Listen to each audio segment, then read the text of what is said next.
How are you doing with the vocabulary? Not bad. I did one of your webinars where you said you were going over the vocabulary with somebody, and you said the best way to remember it is to write it down, and that's what I was doing as you were doing it. So some I'm good, some it's just memory. You know what I mean? Right. Here, well, let's look at some of the stuff you mentioned. Okay. Contracts. What do you know about contracts? Well, I know what a valid contract is. There's four essentials to a valid contract. I know. Yes, let's start there. The 4 essentials of a valid contract. Okay, it's mutual consent, consideration, legal competency, and it's like what's the last one? It's legal purpose. So you got consideration. Mm-hmm. What was the other one? Mutual consent. It's Yeah. like, offer and acceptance. Legal purpose. Good. And that's it. Did I mention them all? And mental capacity. Yeah, competent. It has to be Right. competent. Okay. So you got those. What's mutual consent? Mutual consent is it's an offer and acceptance, right? One more step. One more step. Mutual consent. Agreement? Nope. So I want to buy your house. Okay. Oh. I give you an offer. Are we good? If I like the offer. Yeah. So not yet. Not yet, right? Right. So I give you the offer. So we're not good yet. You accept the offer. Are we done? We're getting there, but no, it's not. There's one more step. What am I missing? You got to communicate back acceptance. Right. And then you have mutual consent. Okay. Because if I said the offer to you and you accept it, I'm sitting there eating my burrito, hanging out, doing whatever. I don't know you accepted it. Gotcha. So I'm going on with my life. Okay. So meaning you can't accept it like 5 years later and be like, what's the matter with you? I accepted it. Okay. So you got to communicate. And people miss that all the time. So there's offer, acceptance, and communicate back acceptance. Okay. Offer acceptance. And that's one of those simple ones where people think about. They're like, yeah, that makes total sense. Okay. But they always just say offer acceptance, but to be complete, you got to communicate back that acceptance. Right. Okay, do you know what a counteroffer is? Yeah. If you don't like the offer, you just counteroffer and give them another offer. So it actually you're rejecting the first offer. Good. Excellent. So it's essentially a brand new offer, technically Correct. speaking. Yeah. And yeah? So you become the offerer when you do that, correct? Awesome. Perfect. Excellent. Yeah, and people miss that all the time. They think it's just a modification, which real life, that's kind of what it is. Okay. But technically and legally speaking, it's a brand new offer. Right. So we like to say is the offeree becomes the offeror. Right. Okay. So I'm kind of shooting in the dark here, trying to get some contract stuff. Is there anything specific that comes to mind when you think of contracts that you had trouble with? How about this one? This question, I just put a question mark on it. It says an indefeasible contract is one that A, cannot be voided, B, is void, C, is voidable, or D, is unenforceable. This is one of the questions that my teacher gave me. She gives us questions at the end of each class. Okay, well, that's great. She does that. I really like she does that. So that's good. But I just didn't understand this one. That's why I circled it. Indefeasible contract is one that, like I said, cannot be voided, is void, voidable, or unenforceable. Indefeasible just means it cannot be undone. So there's the answer. Because the answer is A, it cannot be voided. There you go. And I didn't know what to put because I really didn't know what that was. So that's great. She gives you those questions. That's good stuff. Oh, they're tough questions too. No, and it's really good she does that. Some teachers will just ramble on and go on tangents about how great they are at real estate. But she's doing that, so that's good stuff. This is the good part. The only thing is as she goes over each unit, she'll just say, okay, highlight this. This is what you need to know. Highlight that. And then she doesn't really get into detail like your webinars do, and you explain it to us and you give us pictures and stuff like that. Yeah, I know. I mention all the time. It's funny how we do these, how I do those webinars. and I get these highly educated, successful people, but they still like the little cartoons. Yeah. It's like, I I've mean, listened to it years. It's pretty funny. well, it's Yeah. funny if I really want to learn something. Like, for Yeah. example, if I'm traveling to another country, I Mm-hmm. mean, you could before you go. Sometimes you want to learn the basics of the culture. You want Right. to bust open a big, massive technical book, but sometimes you just get the book from the children's library, and you learn it much quicker because it's essentially a summary. It's a simple explanation, which is all you want before you go there. Right. You don't need the Encyclopedia Britannica explanation. Okay. So, and the same thing applies here. You want to make everything simple. Simple explanations. Yes. And ever since I've been listening to your webinars, I have been picking out certain words. If it's a specific lean, I'll pick out that word limited or stuff like that, where I'm like, wait, I know this answer. So it's getting better. It's just the last test I took, Joe, I missed by 3 questions, and it's frustrating.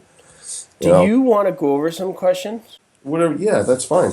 Whatever you think will help me. I just want to. We're talking about, I mean, you said if you have specific concepts, like things you want to ask me, happy to, tackle those. But if not, we could do some questions. Okay, that'll help. I do have one more before we get into that. Okay. Look at this one. All right, listen to this one. A real estate contract is signed by an unmarried minor. Ew. What is that? Void, voidable, unenforceable, or indefeasible? You realize why they say unmarried minor? No. Because if you get married, you're emancipated. Okay. So what they're referring to is emancipation. Here's why it's voidable. It's a trick question, huh? Yes. Okay. It's voidable because it's not valid at the moment. But when the minor turns 18, they can ratify the contract. So it gives you an option? Yes. Huh. Okay. All right. So All right. upon reaching the age of, 18 or whatever is legal in your state, but it's 18 everywhere, the minor may affirm or ratify the contract and therefore make the contract binding. Okay. Yeah, that was a trick one. Yeah. All right. On many levels. Yeah, that's what they try to do. All right, here, I'm going to show you some questions here. Ready? Sure. Okay. Okay, boom. All right. When a counteroffer is made, the offeree becomes the offerer. The original offerer cannot amend his terms. The original offer becomes a unilateral offer. It is considered a partial acceptance of the original offer. So I want to say the first one. The offeree becomes the offerer. And it is. Good. Yes. Awesome. Good. That's one of those we went over. Yes. None of the following would automatically terminate an offer to buy real property except rejection of the offer by the offeree, revocation of the offer by the offeree, rejection of the offer by the offerer, an inquiry by the offeree as to whether the offerer will accept different terms. Terminate an offer to buy real property. Terminate an offer, rejection of the offer. I want to say, give me 1 second. I want to say it would terminate an offer.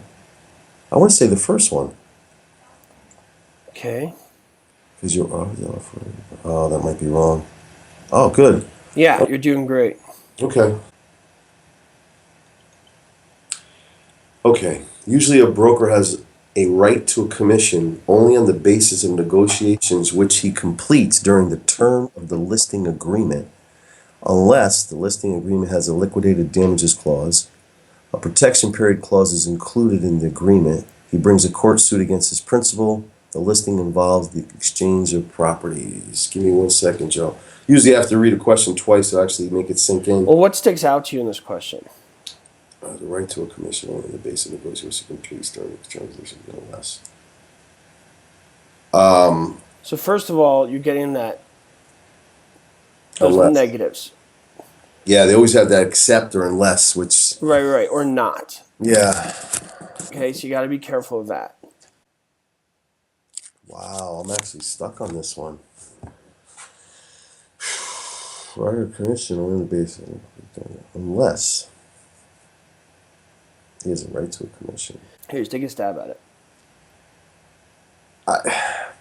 Well, it's not a protection period because that will give him a commission if he procures a buyer after the listing agreement expires, correct?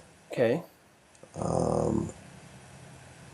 Did you study anything about them bringing court suits against principals I don't.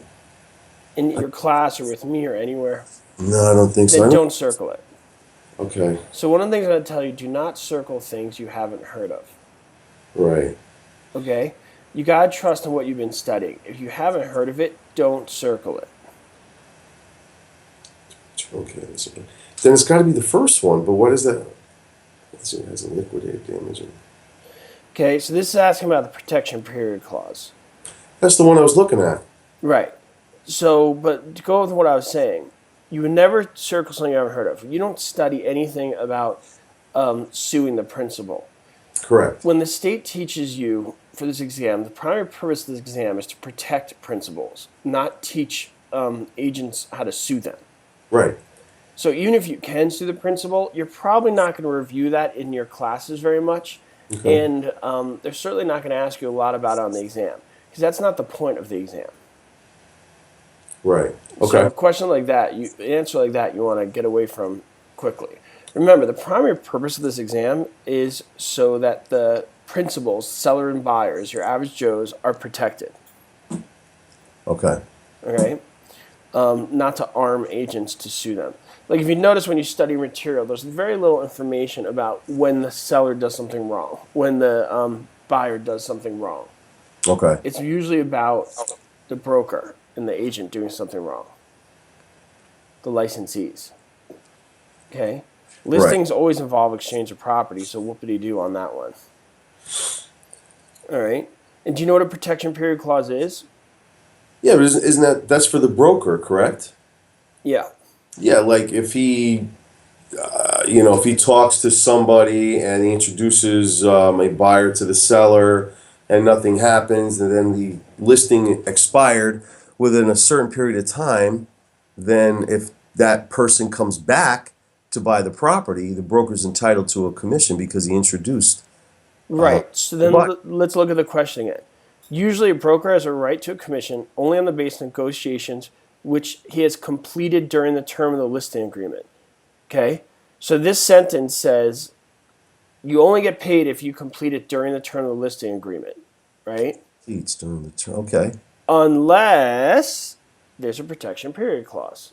Then he doesn't have to Complete it during the term of the... Oh, that's not even right how they word that. Right, but you see, you totally understand the concept, but when you read the question, you're like, what? But when I explain it to you, you're like, oh, that's almost the exact definition of the concept. Which he completes. Man. This says you only get paid during the term of the listing agreement.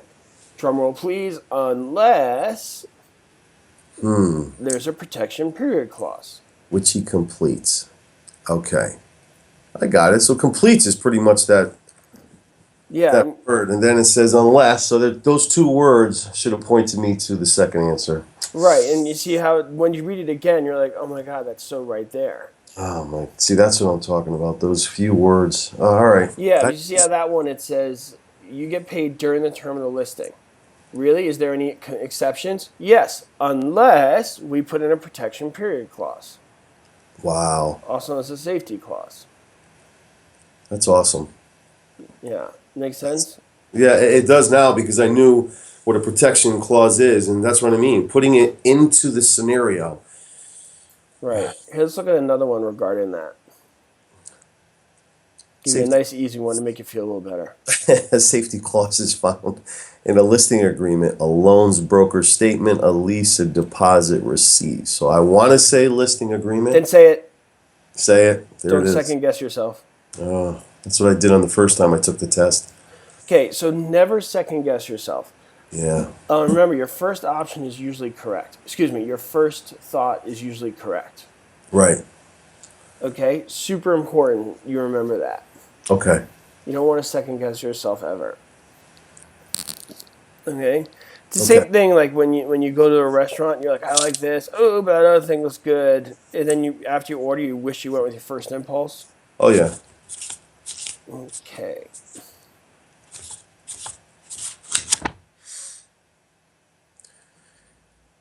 Okay. The duration of a listing agreement is 6 months, 3 months, whatever is negotiated between the broker and the seller, or 90 days. Well, this one I know. That one is C. Good. Could we have it for like 10 years if we wanted to? I can't see why not, even though I've never heard of that, but Right. It's ridiculous. And it's not realistic, but right. it's legal, Yeah, correct. which is the point.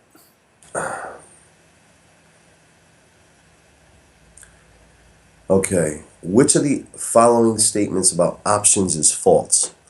The optionee does not have any rights in the land. The option binds the optionee to the performance.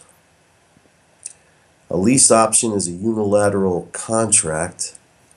Consideration must be given by the optionee to the optionor. Okay, this is the ones I think I had problems with. This optionor and optionee thing. Does not. I want to say the second one. Okay. I don't know why, but performance. Bang. Good. All right. What's an option?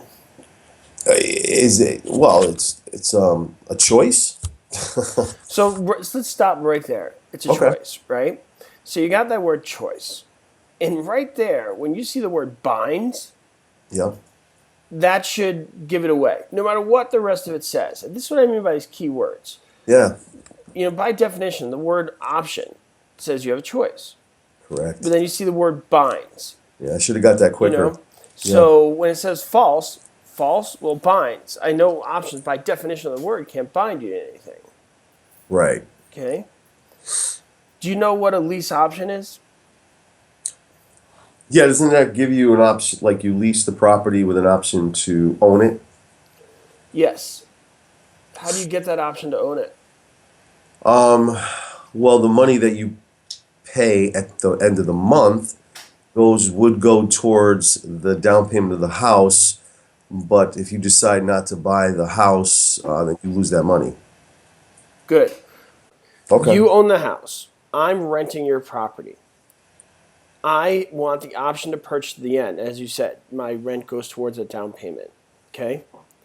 Right. Am I the optionee or are you the optionee? I own the property, correct? Right. I'm the guy who, we came together, said, you want 500 grand. I said, I can't give you 500 grand. And you say, well, I can't get 500 grand from anybody else either. Tell you what, rent the property for a year. Give me 500 grand in a year. Okay. Okay. So who's the optionor and who's the optionee? So the optionor is the one that's leasing it? No, so I'm the one leasing it, so I'm the optionee. I'm receiving that option. Right. Okay. You're the optionor because you're giving me that option. Because I own the property. Yes. Okay. Yeah, and when I've seen that in real life happen, usually it's because the buyer wants to give a good price, but they don't have enough money for a down payment, or they need to build their credit first, or things of that nature. Right. And the seller is usually trying to get a price that they can't get in the current market. Until you can get a mortgage or something like that. Right, and so me as the buyer goes to you and says, I'll get you that high price you want if you give me a year to kind of build my credit and use my lease towards a down payment. Okay. And then you both say, all right, fine. I'll get my money, I'll just have to wait, and yada, yada, yada. Awesome. Now, here's the interesting part about this one. I have that property, okay? I'm leasing it. At the end of the year, we're both totally good. I said I want to buy it. I exercise my option. When does my ownership start of this property? Give me some next level stuff.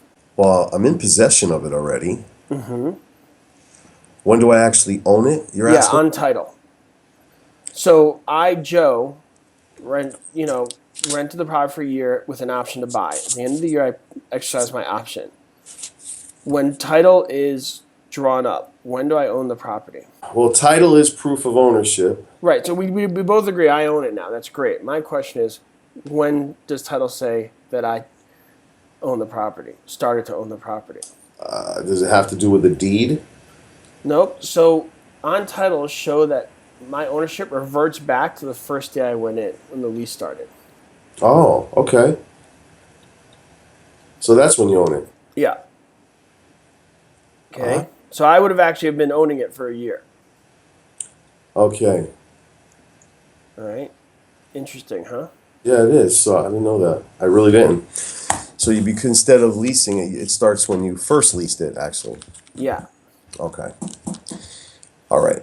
The primary purpose of a listing agreement is to serve as a guide for a sales contract, serve as a contract of employment between the owner and the broker, list all improvements and amenities of the property, or give the broker permission to sell all of his principal's properties. That would be the second one. Boom. Yeah. Listing agreement is essentially an employment contract. Right.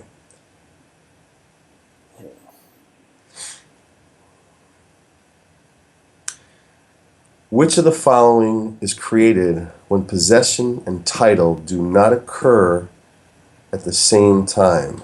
Well, that's a good one. Estated sufferance, writ of execution, subordination clause, interim occupancy agreement. Here's the thing. I'm thinking the last one, but Then go with it. we've Yeah. never studied that. Right. So that's why But okay, but you've never studied it, right? But never let's heard- look at the other ones. What do you know about estated sufferance? Have you studied that? yeah, that's where, the tenant, deadbeat tenant, he just stays. Right. So you know that's not it. Do you know what a subordination clause is? Isn't that where some lien takes priority over another, it gets switched around or something like that? Right. So this has nothing to do with liens and loans, right? Okay. So you can use your process of elimination, okay? And writ of execution, totally different thing. Okay. What is that, Joe, writ of execution? Just to put it back in my head. It's just a form to kind of go after somebody. Okay, gotcha. And like I said, you don't want to circle things you haven't heard of, and you haven't heard of an interim occupancy agreement, so I'm okay with you not circling that there, but now you've heard of it. So there you go. Yeah, and it's agreement, so yeah, you're right. Yeah. Okay. Okay. Huh. This voidable and void thing. Contract based on an illegal consideration is enforceable, voidable, valid, or void. Okay, there's not an option there. I'm going to say void. It's illegal.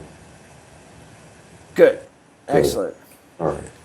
Okay, Thank- it's not voidable. Okay.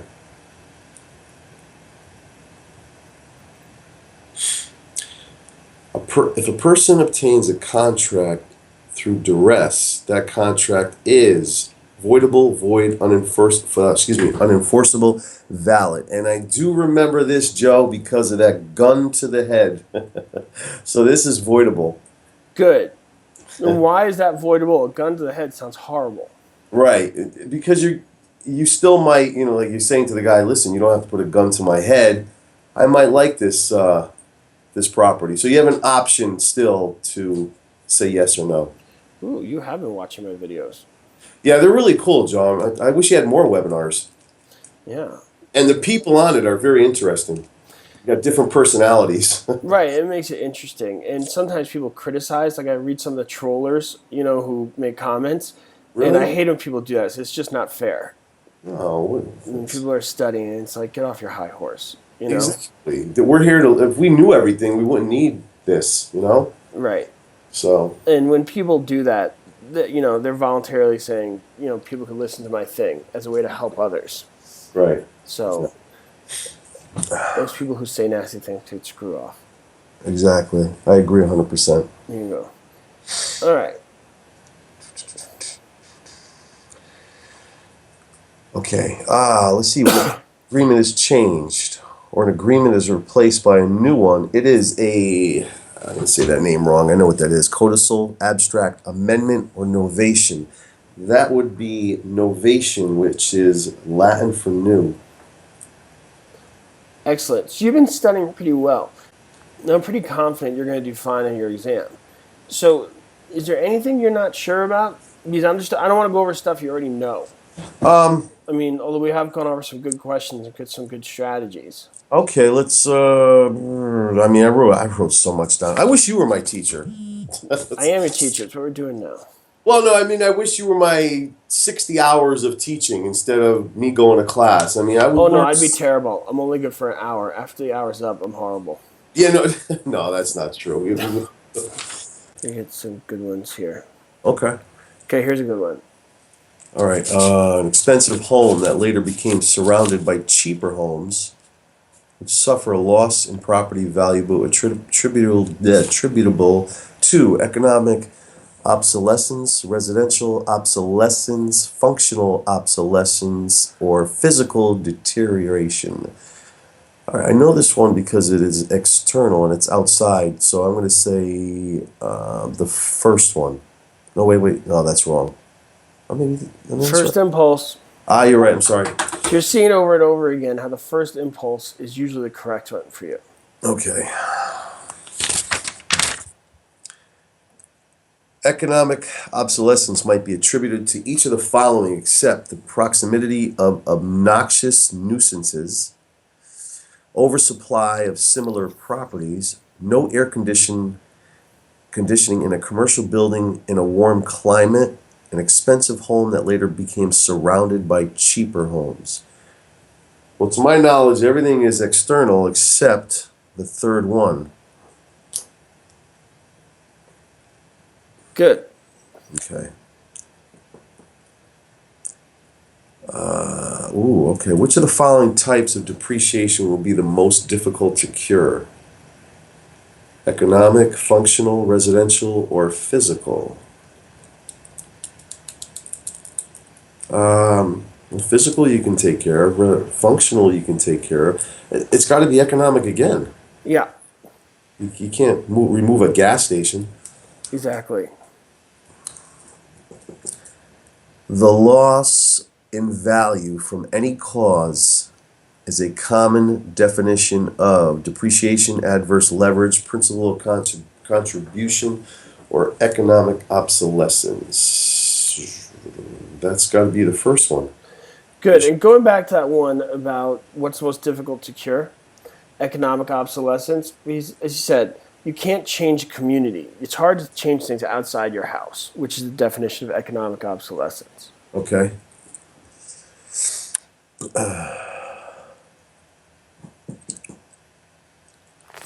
In the capitalization method of appraising, the most difficult step is to establish the gross income, select the capitalization rate, establish the effective gross income, or establish the net income. Now this is, all right. Capitalization rate is income to value, correct? Yeah. Yeah, it's basically converting income into value. What's the most difficult though? If you had to guess, I would say that you can do the gross income. You could take. I'm gonna the second one. Give me you a know bet. why you guessed that one? Because that's the one you're most familiar with. Thanks, Joe. So you're kind of also learning how to go about the exam a little bit. Okay. I mean, you like sports, right? Oh, I'm a sport fanatic. Giants got a big game on Sunday. There you go. Oh. So when they talk about great athletes, they always talk about athletes that go with their first impulse. The athletes that second guess themselves are never very good, right? Right. Psychologically, why is that? I don't know. I guess if you go on instinct, maybe that's a little better than second. I'm not sure about that answer. Well, like I said before, your first impulse is usually correct. Yeah. Okay? I mean, this is not just me. Psychologically, studies show this. And athletes who go with their first impulse, just think and go, are usually very good. Right. And athletes who do that to the utmost degree, even better. They do it in the final minute or final second of a game. Okay, they're very good at just going with their first impulse and not stopping and second guessing themselves. Because in a Okay. sports situation, those few extra seconds destroy the situation. But in a testing environment, it's the same thing. You go with your first impulse, and you'll usually be correct. Okay. Okay, does I'm that gonna, make sense? yeah, no, I'm going to do that because what I did first time, really short, I kind of panicked because I saw the time clicking. And after I finished the, what was it, the 80 questions in the general, I had 40 minutes left. So what did I do with that 40 minutes? I went back to the questions and changed some answers because I second guessed myself. And that resulted in failing by 3 questions. That's what I'm thinking. That's bummer. Yeah. And we're learning the big moral story for you as you go forward with your test. As we get to know each other more, because I Yeah. really believe you know the material. You know what you're talking about with this stuff. Thanks, Joe. It's just I think you're second guessing yourself. And as a sports guy who likes the buzzer beaters, you should know better, right? Yeah. There Yeah. you go. Okay, so let's go over a little test taking strategy. What do you think? Sure, whatever. Yeah, So I think it might help you. I'm in 100%. Oh God, is that math? Oof. That's my drawing board for when I do those lovely social media posts. Okay, so what I'm looking at here is your scrap piece of paper on your exam. You get a scrap piece of paper? Yes, Okay, I do. all right. So on the paper, I drew 3 columns, as you see there. Okay, Yeah. obviously you'll do it with your pen and paper. When you go through your exam, what do you do? Yeah, I heard of this 3-column thing. If I'm thinking what you're about to show me, Yep. yeah, I think I know what you're gonna do. Go ahead. Okay, so here we go. So you go through the exam, the easy ones you fill out. Immovable, real property, bam. Whatever. Fixture, method, yada, yada, yada. Things that are really easy. Okay? Mm-hmm. But then there's the ones you're not as sure about. But remember, I said record your first impulse, correct? Yeah. So in the first column, you'll put something like 10B. Okay? Whatever it is. Okay. 42C. All right? But the Right. next one you're not as sure about. So you'll put 44D. Okay? Make this a little nicer here. Mm-hmm. And you're kind of like, I think this one is like this. I think this one's like whatever. Then you get those where we have no idea what it is. So 92, and you put nothing there. I guess I don't need this here for 3 columns. Okay? Why did I put nothing here in this column? Because, well, you're not sure of the answer. Well, I'm not sure with any of them, right? Well, yeah, but you But that have last column, you have no idea. idea. Yeah, that's what I meant. It Yeah, might as well be Greek, right. okay? Does that make sense? Mm-hmm. Yep. So, and this will be filled out a lot more extensively when you do it. So when you do your exam, every question is going to be accounted for. It's either going to be filled out, or it's going to be put in that first column, second column, or third column. Okay. So after you fill it out, you're going to go back and do the first column first, second column second, last column last. Okay? So what my question is, when I'm on the computer and I'm taking this test, these questions I'm skipping for review at the end. Yeah. Okay, so And you have it all organized on your piece of paper. okay. And the important thing is you have your first impulse recorded. So when you go back to number 1, the first column, and you see 10B, unless you see something that really contradicts, and I mean really gives you reason not to go with that, you put B. Oh, okay, I got you. Okay? You do all the ones in this column. And the reason doing this is because you're spending the most time on the ones you have the most chance of getting correct. All right. Because if you're doing these, right, and you're like, oh, I'm doing well, I'm rocking out with this, good stuff, okay? Then you do this, a little bit harder. And then all of a sudden time runs out, or your attention is done. You're just kind of burnt. and you get to this column, well, wasn't this column going to be a guess anyway? Yeah, it was. And that's the point. To spend the most time with the ones you have the most chance of getting correct. And for your intention, record your first impulse. That's the other thing about it.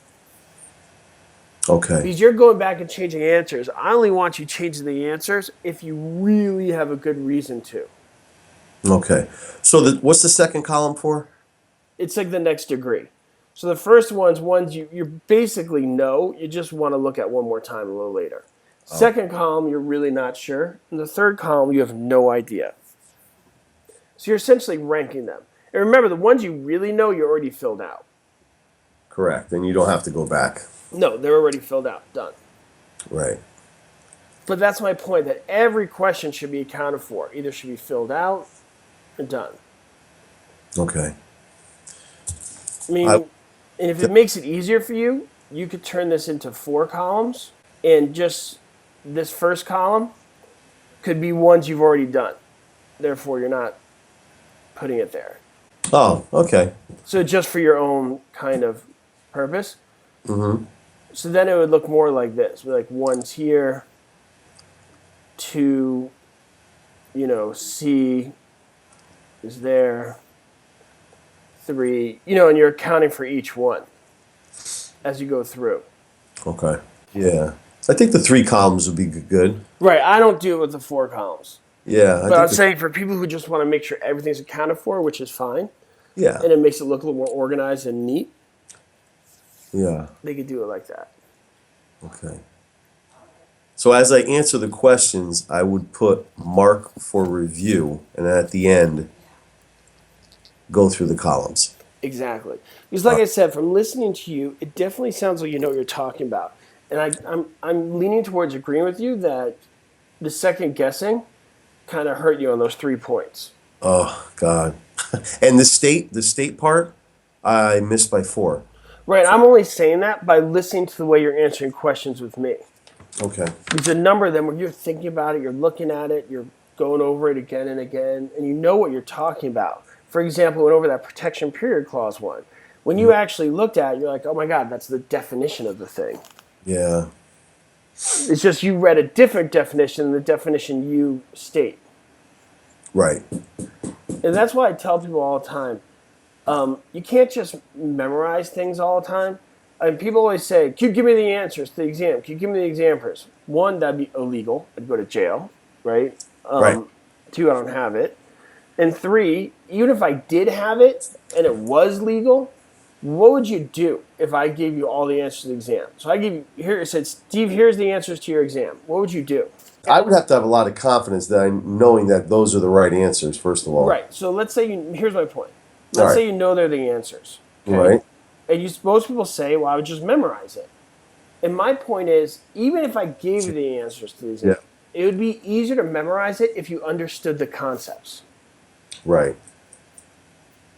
That's why I wrote down your definitions when you did the vocabulary part. Right, and that's why when people try and cheat or shortcut this thing, they're actually making it harder on themselves. Correct. Because as I said, even if I gave the exact questions for your exam, I'd still want you to understand it because it's easier to memorize it if you understand it. And people don't have the exams or the actual tests, and they're still trying to just memorize questions. And I'm like, stop and just understand it. You don't have to memorize everything. Okay. And you do understand the stuff pretty well. Most of it. Most of it. Yeah, I'm still, when let me put it this way. You understand enough where you should be passing. Okay. Like, you're right. You don't understand every single thing, but you definitely have a healthy grasp on this, sufficient to pass. Okay, so what else should we go over? Want to do another question? Yeah, you could do questions. As we're in the final stretch here. That's fine. Okay, what do you think there? Oh, I'm sorry. I was looking at my notes. Which of the following is not a proper charge in determining net income for capitalization purposes? Management agents' fees, vacancy and collection losses, maintenance expenses, mortgage interest.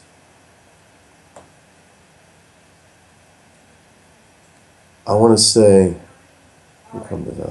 I want to say the first one. I hope so. Ah, Jesus. Why is that? I don't know. What is management agents' fees for determining net income? All right. You got me on that one. The reasoning, I believe, is when you look at income, what you take out the mortgage is a variable. The rest of these are all consistent. The rest of these apply to me and you the same. Mortgage interest changes from me to you. When you calculate the values of the building, whether it's capitalization purposes or whatnot, you're doing that so when you sell the building, you could put a value on it to the new buyer, right? Right. But mortgage interest applies to me and not you. You have Yeah. a different loan, you pay for it a different way. Right. And I was looking at this and I was thinking first or the last one, but I'm like, why is management agents' fees have anything to do with, the net? And Yeah. So only that's, because they apply to both of us, yeah. So, to the seller and the new buyer. Whereas the mortgage interest is unique to each party. correct. So that's why.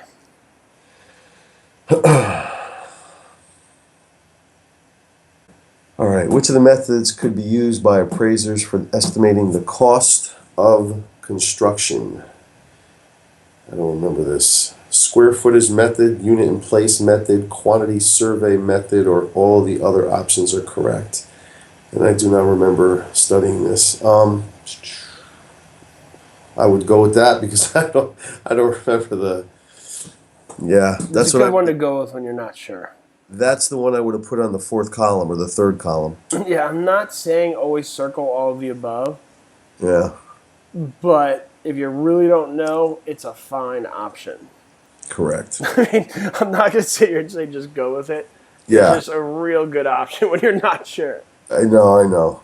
It's terrible advice on my part, but it works. It's anything that can get me by the test, Joe. That's fine. I'm just scared to give people these things. Like, you see videos, on YouTube about test taking.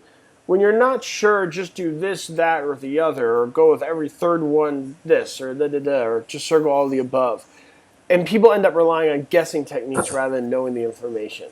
Okay. And that's why I don't really love that. But generally speaking, all of the above is a great option, and none of the above is usually not a good option. Correct.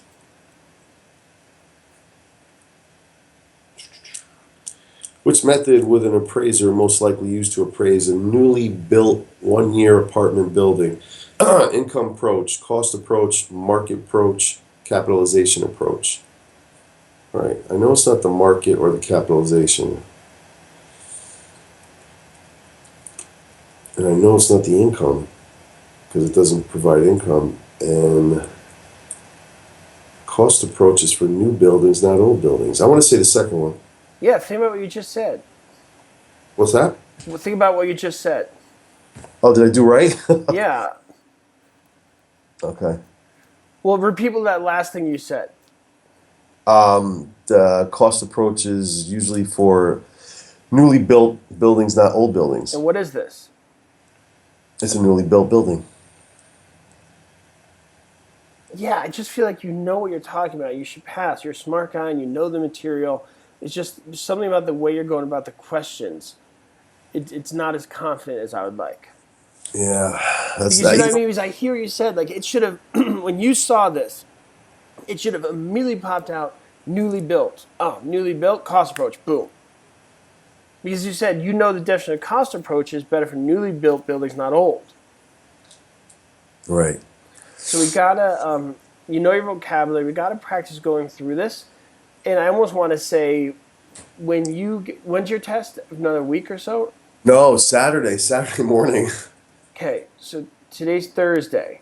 Correct. What do you think I should do from today till? Because when Here's what I'd like you to do, which is different than I do for most people. Most people I say learn the vocabulary. I still want you to do that.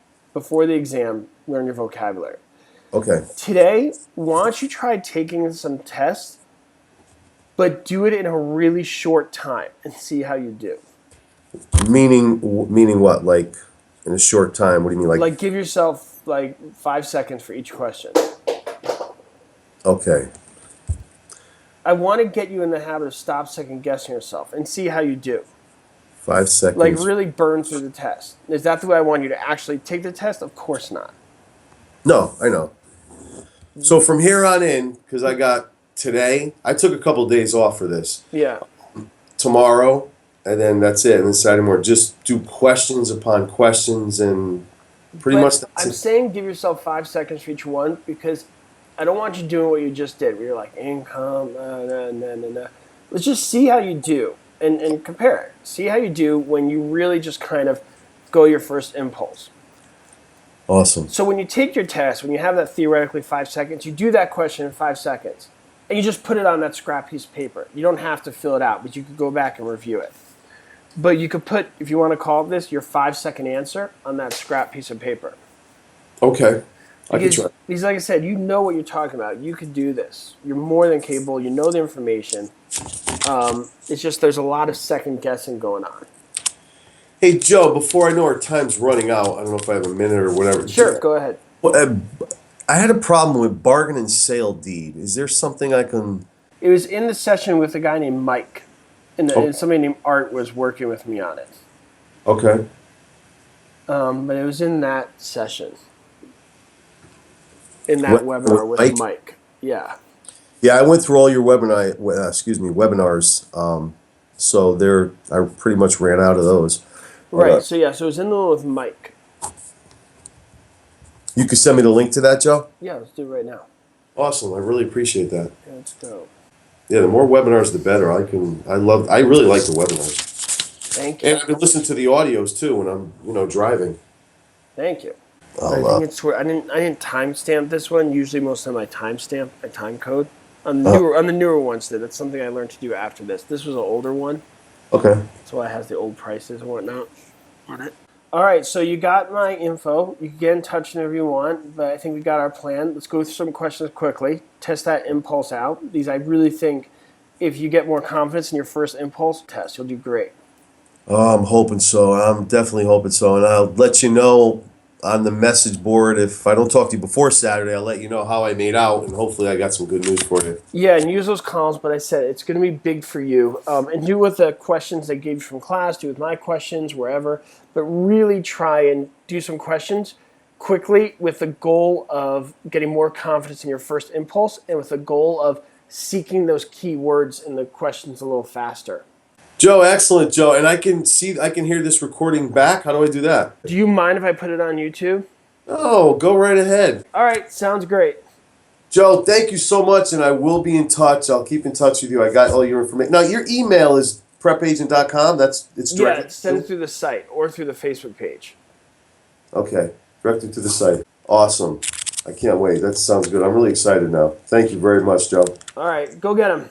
All right, Joe. Hey, listen. Enjoy your day. Thank you. You too. All right, Joe. Bye. Bye.